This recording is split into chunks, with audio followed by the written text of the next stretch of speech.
कि आज राजा जी के कोरवे में क्या बात है। जवान हो खेती दूसरा भाग जख्मी भैया लिखनी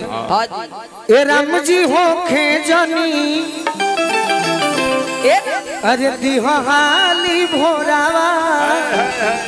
जय हो जय हो। बोलो मुआ कोरवा राज भोगे दो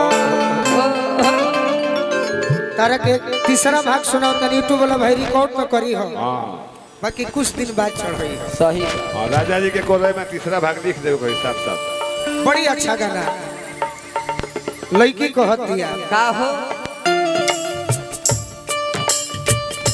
कि सपना हो गइल सो भगवान थैंक यू सो मच सपना हो गइल सो भगवान थैंक यू सो मच सपना हो गइल सोच भगवान थैंक यू सो मच सपना हो गइल सो भगवान थैंक यू सो मच रहु रे कृपा से हमारो एहसान हो गई संतोष भैया को हो गई रहु रे कृपा से हमारो एहसान हो गई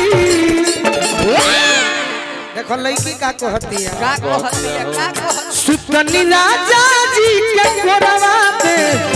जवान हो गई सुतनी राजा जी के कोरवा में जवान हो गई सुतनी राजा जी के कोरवा में जवान हो गई सुतनी राजा जी के कोरवा में जवान हो गई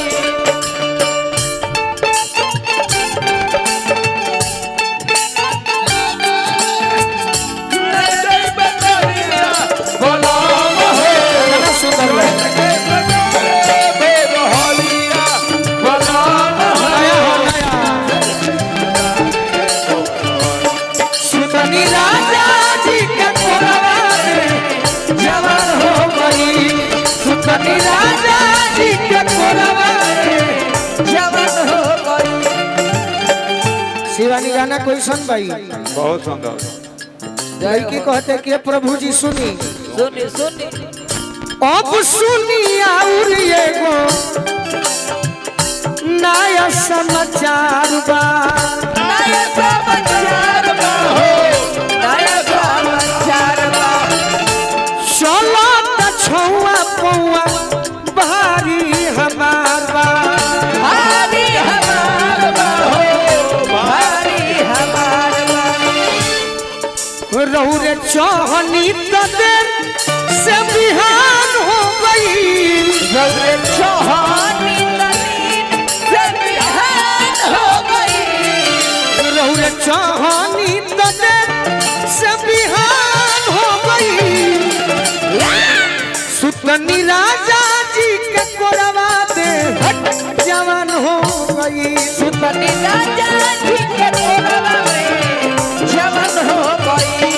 सुतनी राजा जी के कोरवा में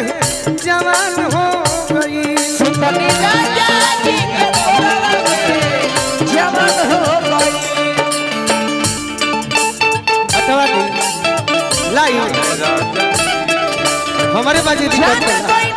हमें लाइट के कंट्रोल करो बाहर जय हो हमें लाइट बाहर में लाइट बंद करो। चैत में हमारा बाहर वही गवना के डोली राजा जी के कोरवा में जवान हो गई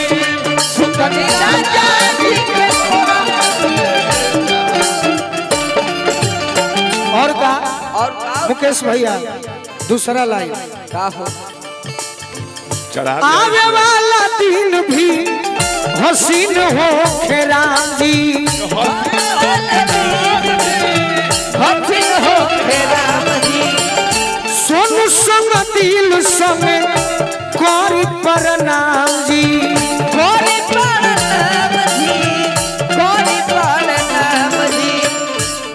पहिला राती गोलू हमारा वरदान हो गई पहिला राती गोलू हमारा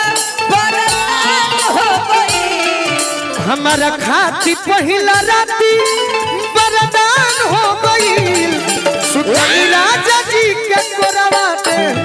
जवान हो गई सुतनी राजा जी के कोरवा में जवान हो गई सुतनी राजा जी के कोरवा में जवान हो गई सुतनी राजा जी के कोरवा में जवान हो गई और का हिमांशु राय जी की ओर से आशीर्वाद मिलल संतोष भैया की ओर से आशीर्वाद मिलल पूरा परिवार में खुशी के लहर